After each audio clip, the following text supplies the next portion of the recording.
Raman, in the interest of Muslim women, I raise these questions. What are the intricacies in talaq? Number one. Number two, while bigamy is an offense in Indian laws, it is not prohibited in Muslim law. Number two. Third, what are the protections given to the Muslim women relating to maintenance?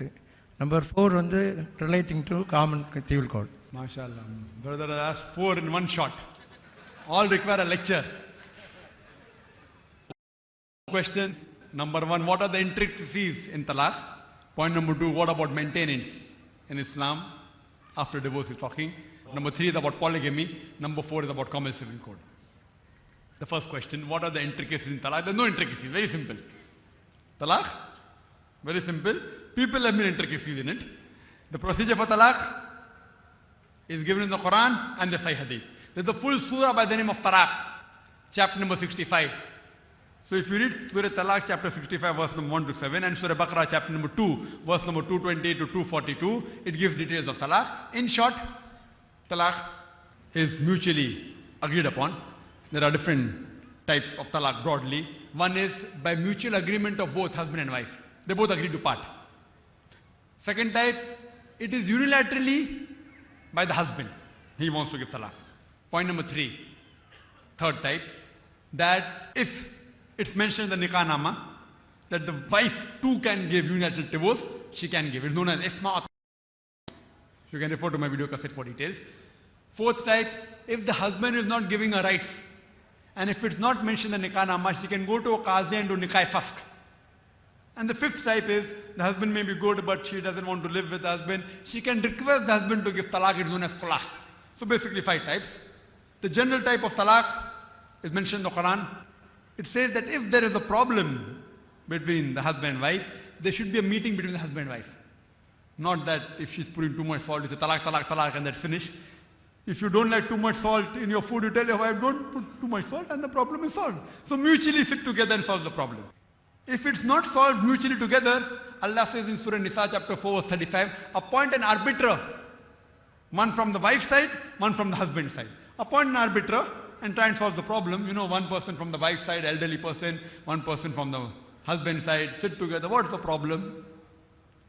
Yet if the problem is not getting solved, then the Quran says that you can warn her if she's not behaving, if she's not giving the duties of a wife, you can warn her, you can separate from the bed, etc. And finally, after all these procedures, then the man can pronounce talaq. When you pronounce talaq, Allah says in the Quran in Surah Baqarah chapter number 2, verse number 228, it says that once you pronounce talaq, wait for 3 periods.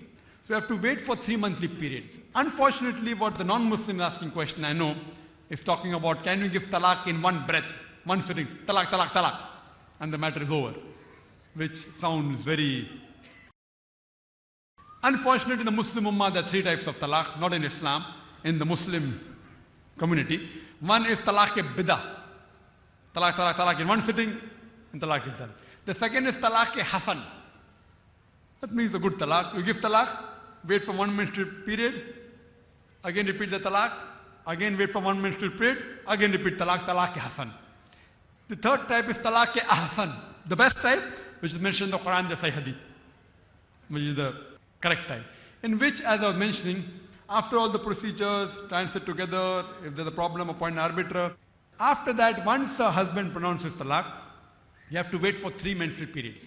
Wait for 3 menstrual periods within the iddah, it's known as iddah.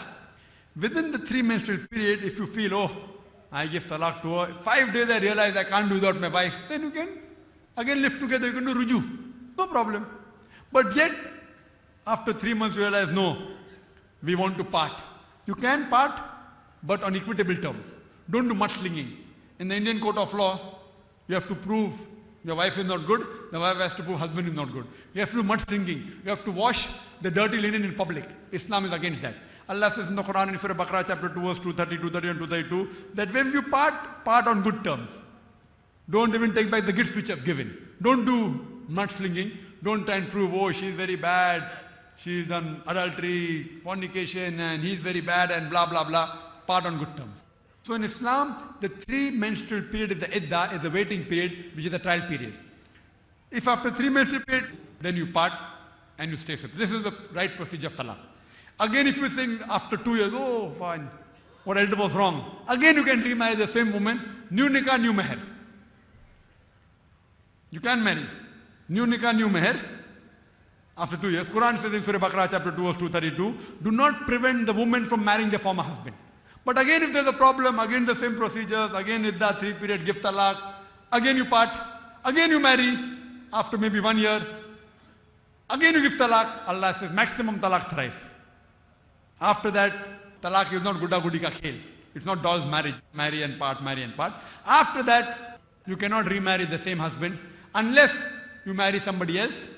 And in the course of time, if that person gives divorce, if the marriage is not compatible, then you can marry the husband who has given you triple talaq earlier. So this is the right procedure, brother.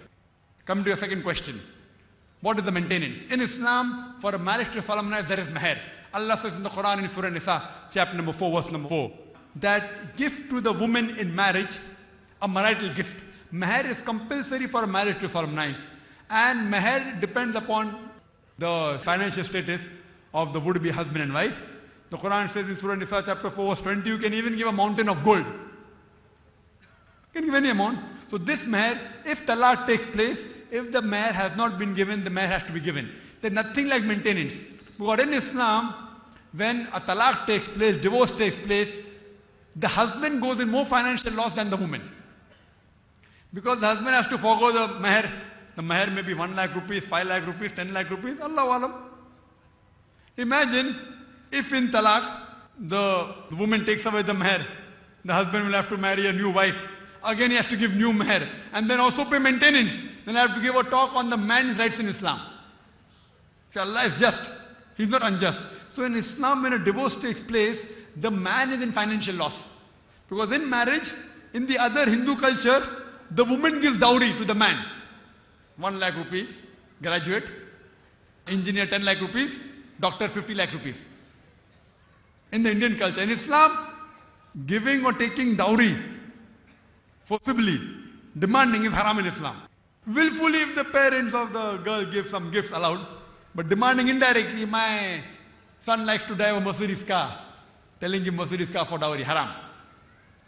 So in Islam, the meher is there. With the meher money, what the girl gets from the husband, she can invest that money, she can keep it, she can give it to the mother, what she wants she can do.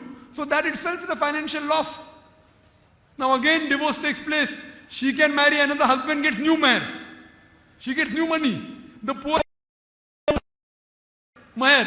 And then you tell him give maintenance. How will the poor chap survive? So in Islam, the woman is on the financial receiving end. And you can refer to my video cassette, Women's Rights in Islam, will give more details.